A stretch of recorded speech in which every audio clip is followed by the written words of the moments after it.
Hi everybody, it's Kelly Russell from teachersofgod.org.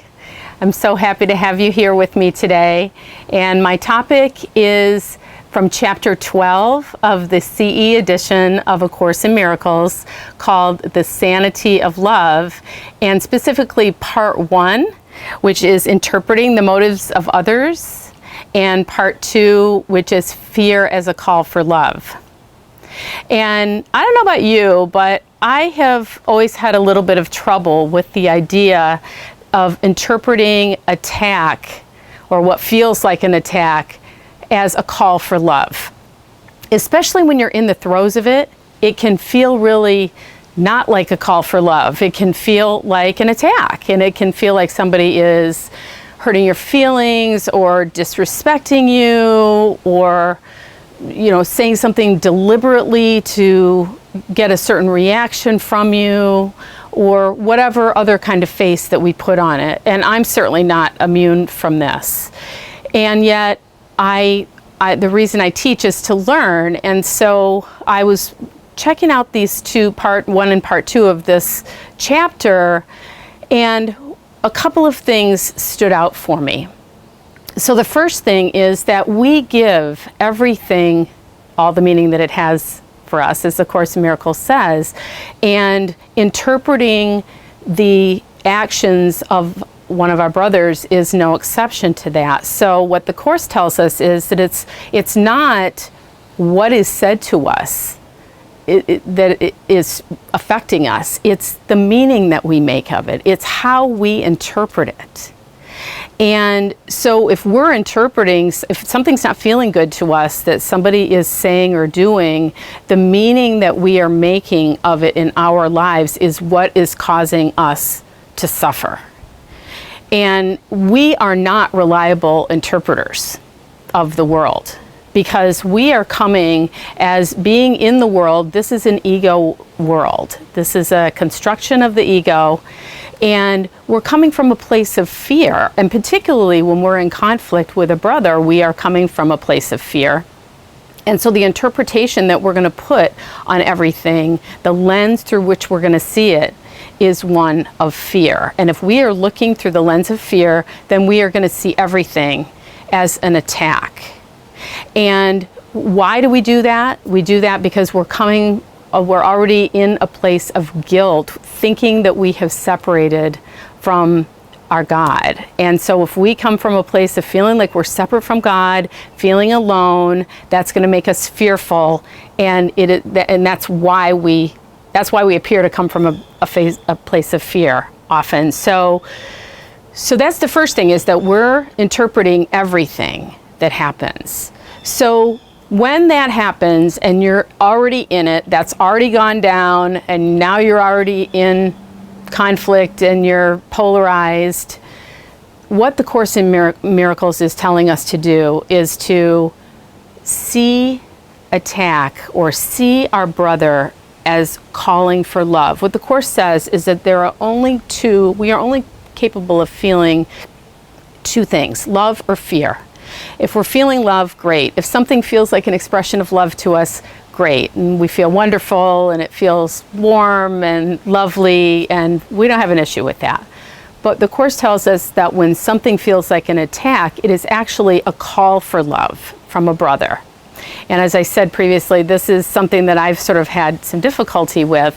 And yet, if we are able to perceive our brothers as calling for love, then everything in the world becomes an expression of love in some way. Even a call for love is an expression of, it's asking for love. And so love is the appropriate response no matter what.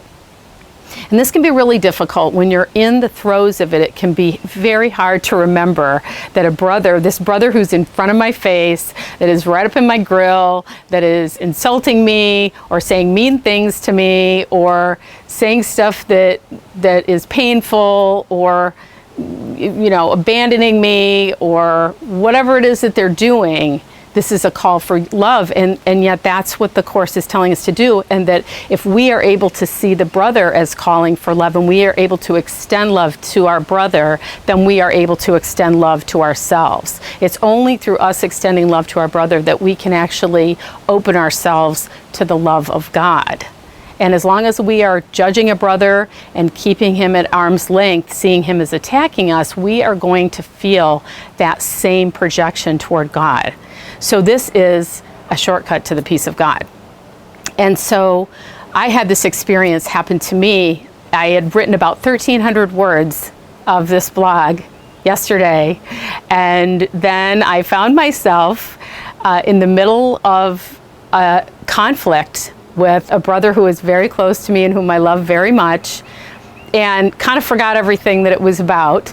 And you know, that is going to happen temporarily, is you are going to forget in the moment how to see the brother as calling for love. But as soon as you are able to, and I was able to eventually, and one of the things that helped me was to see him as a child. Not treat him as a child, but see him as a child that is calling for love. And if you think about a baby, if you've had children or you have children in your life, a baby who's crying, who's fussy, or who's really upset for whatever reason, we tend to go, oh, and we want to comfort the baby, and we want to take care of it, and we want to help it to feel better. We want to reassure it, right? We want that baby to know that it is loved, and that becomes our primary function in that interchange. And yet when the babies grow up and they become adults, and then they start talking to us and saying stuff that we don't like and that we make meaning of, and then allow our feelings to be heard or allow ourselves to feel pissed off about, it's a different story, but it really isn't.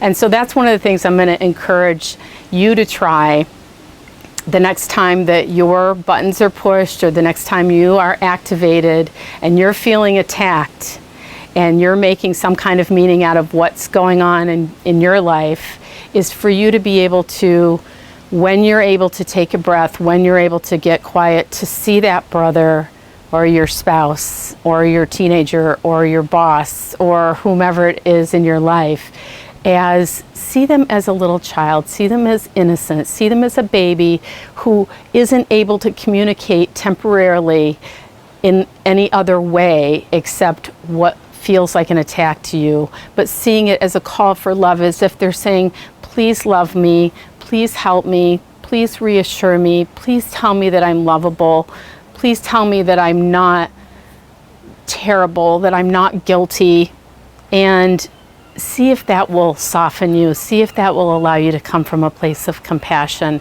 I know that really was helpful to me during my interchange yesterday. Once I got over my cheap fucking self and actually got to a place where I could think in this way, where I could remember the truth and remember my Course in Miracles.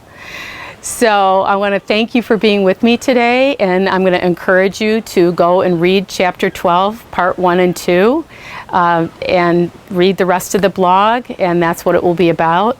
And for my call to action today, I want to also invite you, if you have not already joined the presenter series, if you're not already a member of the membership site, the Transformation Room of the Teachers of God, which includes the presenter series, do yourself a favor and join the presenter series.